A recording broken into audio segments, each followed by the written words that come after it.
Allegedly raped 11 women. The Japanese Bill Cosby. Cut that out. This show just blew me away. Yeah. It was the best first season of a superhero show ever. Not that there's been a million, but it is basically one of the greatest ideas because it flipped all the people who were saying Marvel should try grittier, and they did, but it's not. I don't think the grittiness is what makes that show so good.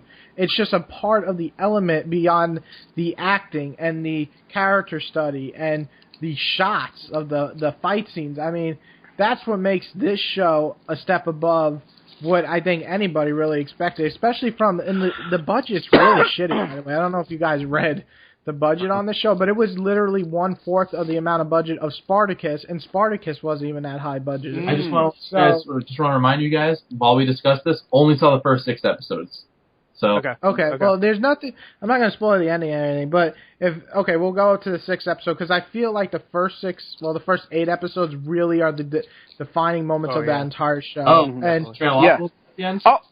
No, I think it's still great. It doesn't trail off. It's a slow burn build up to the end. Yeah. Can I say something real quick? I'm not spoiling anything, but the only flaw that I had with this show was with maybe the last 5 minutes of the final episode. And I'm not saying specifics. I felt it was slightly rushed, but other than that, the rest of the show is pretty much perfect. Yeah. Well, see, I felt the opposite. I don't think it was rushed. I think there were parts where they're like, this is Netflix, so we can just have extra footage. And there were some moments in episodes where I'm like, I guess they could have cut that out. It would have been no big deal. It was very few in between. It was usually like 1 or 2 parts per the last few episodes. Oh, no. I don't think the whole series was rushed. I just think the last 5 minutes were rushed. Oh, yeah. Okay. I agree with that. I agree. Yeah, I agree. Well, the ending is very, and it's not spoiler, Jimmy, it's very superhero-like. And every superhero movie does this. Yeah. You know, you got the main bad guy, the main good guy. You know what's going to happen. You're going to expect some cheesy lines. Okay. But it just kind of felt a little bit more out of place in Daredevil because you compare the last fight scene, which is good and entertaining as a superhero fight, but it basically, the last fight scene reminds me more of an Arrow fight scene, and then I go back and watch episode 2, and I'm just like, what the fuck? No. It's a totally different tonal fight. Yeah. And that didn't bother me, though. The last fight didn't bother me. It didn't bother me. It's just so different. How does the suit look in action? I thought it was interesting. The only thing it's more logical, and Daredevil is going for the logical, more Nolan idea. Soul, grounded. Realistic, yeah. It looks cool enough, and it works like you would expect to work on a fight level, but of course I'm the fan of a more sleeker Daredevil because of how athletic he is and stuff, so I would like more of the traditional red just replacing the black. Okay. But this is the real world where this dude got shot and stabbed and beat to shit, so I don't expect him to fucking not wear some armor as he's going around beating up thugs. I really liked Daredevil. I thought it was pretty badass. One thing though, real quick, James, you're not the only one who's still liking Arrow. I still like Arrow. Back to Daredevil. Okay. I just think the best thing about that show is that it is just really well made. It has its idea of its storyline. There's no bullshit, and even the slower episodes are building up to something big. And so I really enjoyed it. I think it was like really one of the best things Marvel's put out. Yeah. It's probably my top 5 stuff that they've done. The best thing Marvel Studios has put out, in my opinion. Yeah. Well, no, I still like Captain America more, and I still like Avengers more. Yeah, Winter Soldier.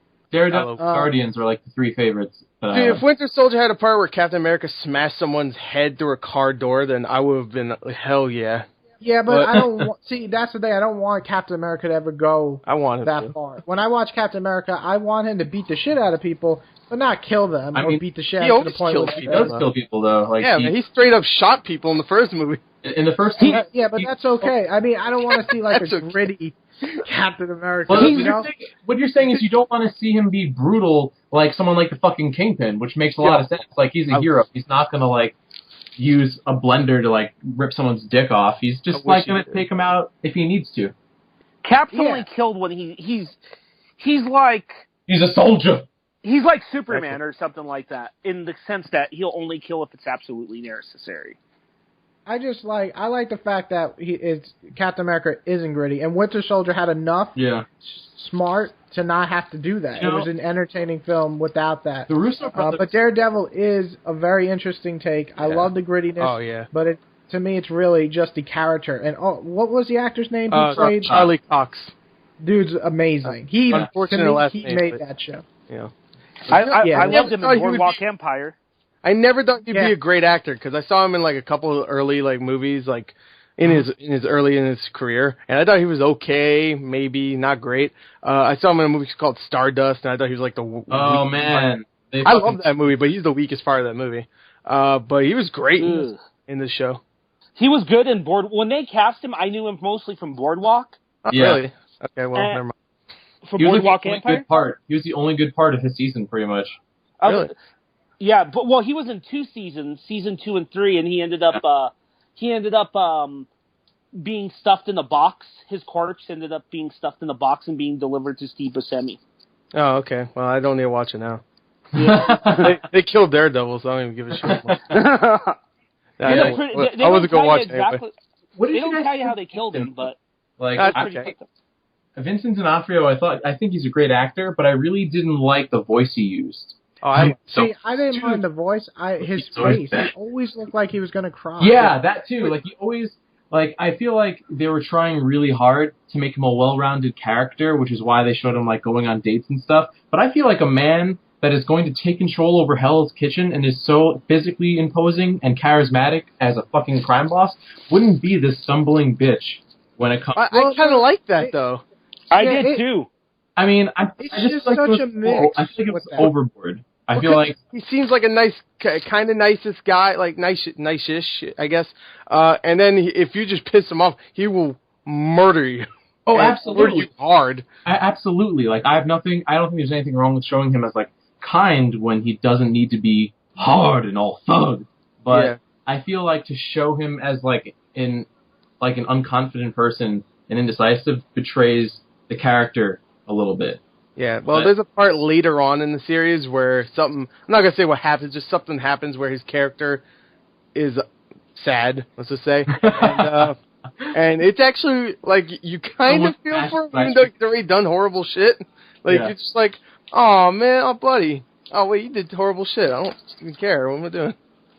Okay. But, well, I'll tell you this. The one thing I do like about the actor is that, I think for us, especially me and you, Jimmy, we know Kingpin from so many comics, and it's very different Kingpin than we're used to. To be honest, I still like the idea of showing his like romantic side. I thought that was a really clever touch. Like the first time you're seeing him, after hearing about him, like he's the fucking Voldemort or Dark Lord Sauron, he who shall not be named. So she's like, hey, I want to buy a painting and take you to get a sandwich. Like I really like this when he has rabbits. Do you want to get food? I like that. But wait, you haven't seen? See, there's part like I was on the same boat as you up to like episode, I think it was 10, and then there was this part in certain parts when he says things that to me were like, that's the Kingpin. Okay, maybe I mean like that's why I'm giving it the benefit of the doubt. I'm assuming there's going to be a scene where he's like, I am not a punk-ass bitch. I am. Yeah. Oh, yeah, there's a few scenes like that. Yeah, there's one scene that some guy is, like, punking him. He's like, and this is going to happen, this is going to happen. And Kingpin's like, no, it fucking isn't. And he just I think your opinion will change of him in the episode where it's centered around him. There's a whole episode pretty much centered around Kingpin. Yeah, episode 8. Yeah, that one's really good. And I PM'd James about it because, and this isn't a spoiler, Kingpin's dad is played by Herc from The Wire. Oh, cool. Yeah, okay. Very cool scene. Yeah, because I totally see see that. Yeah, I know, too. After I watched it, I'm like, oh my god. And I was like, damn, he's getting old. Because I just messaged you. Remember? I was ahead of you, right? At that point. I was like 2 episodes behind. We met. I was like, oh shit. And then when we watched it, because I'm showing Kelly The Wire season 1, and she's like, man, he got old. And I'm like, yeah, it's like 10 years. No, it's like 15 years later. Well, let's My favorite villain ever. I'll say real fast since I already kind of said it, but my favorite part about the show, besides the obviously highlighted fight scene in episode 2 and some great ones later on, is Charlie. I mean, there was Charlie? these are superhero movies. So besides at the end of Amazing Spider-Man 2, no movie ever really brought emotion out of me, like sadness. But there's a part later on in this show where he's like crying. Okay. And for first time in a superhero show, I ever was like actually sad watching it. Oh shit. Like, it was really sad. Like, this dude must have been thinking about the worst shit because he looked like he was like really legitimately crying at the scene. I'm a fucking sucker then, because like I already like tear up sometimes, like when the woman Foggy was helping may have died. That just. Oh no, there's some great. The whole show itself has some great dramatic moments. It's just this one scene, like it was really sad. God, like I know wish which we one could you're talk talking about about. episode 9. I'm sorry. Yeah. I'm Episode sorry. 9 is probably. Here's my thing. I love the whole series, right? Mm-hmm. But episode 9, Mm-hmm. which again, one thing they did brilliantly, and that Stephen the Knight did in Spartacus sometimes, was he would take episodes and focus on characters, right? Yeah. But still push the narrative forward, right? Or focus on character relationships. Mm-hmm. And that episode 9 is about Foggy and Daredevil. Mm-hmm. Holy shit, is that such a good episode? That is a really good episode. That might be my favorite episode from the series. yeah. I would put that at my that top and 3. Stick. Stick Was good too. Oh, that's the one I'm up to. Just because they got Scott Glenn, and I love that guy. Honestly, I thought Stick was kind of a disappointment. Really? But it just kind of felt like rushed. If that was a 2-parter, I would have been so much happier. Okay, But I can see that. it was still good. There was not a single episode on that show that was below a 7. You know, the thing I love about the show the most, I feel, is that a lot of movies even struggle with, and a lot of series struggle with, is that it feels like its own world. Like, you feel like, you look at a show like Agents of S.H.I.E.L.D. or even Arrow, and you're already familiar with the tone, you've already kind of tasted this meal before, and you kind of know what they're going for. It's kind of bland, but like Daredevil, like, you were completely fucking enmeshed in that world. Just, it's so well developed. Like, between... Even though they give, like, little Easter eggs about other superheroes in the Marvel Universe. Like, there's even... It is set in the MCU. It is confirmed to be set in the MCU. And the Battle of New York from Avengers, that's not a subtle reference. They reference it. There's 2 times they reference it. Oh, yeah, no, like, I'm not, like, disputing that. I'm just saying, like, I like that it has its own tone within this universe. Like, I feel like a lot of like Marvel movies and DC movies and shows like all kind of like tend to like blend together after a little while. But this one you would not fucking mistake for anything. And I love that it's so distinct when it's set in a world with people like Thor and Rich Robot Man, and you have like it's Super Soldier. So different. I fucking love that, and I hope. I kind of feel like I would disagree on the Arrow thing only because I feel like it's definitely a whole different tone than Flash, and they're in the same universe. I just feel like I don't know. When I watch it, like you can immediately like before I think of it as like Arrow's tone, I think of it as CW's tone. You know what I mean? No, because I watch so many CW shows. But I would say it's definitely, as the creator even said many times, he wanted to make a Batman show, and they said no. Yeah. So it definitely feels like a Batman show, but that's okay because I didn't like the last Batman movie, so I'm okay with Arrow being like Batman. Here's the thing with superhero TV shows that they're doing right. There's one show that's still doing something incredibly stupid, and no, it's not a Marvel show, okay? You'll be surprised. I think the thing that they used to do with TV shows was let's make it a subtle version like Smallville, right? Or that Birds of Prey shit, where it's like it's kind of about him. It's kind of a Superman show, but it's not really Superman. Yeah, until the last 2 seconds. Not fan. Yeah, I'm not a fan of Smallville, and I'm a huge Superman fan. I'm probably the biggest one out of this group. But I'll say this though: of your Superman. I love Superman. But I'm not a fan of Smallville because I want to fucking see Superman.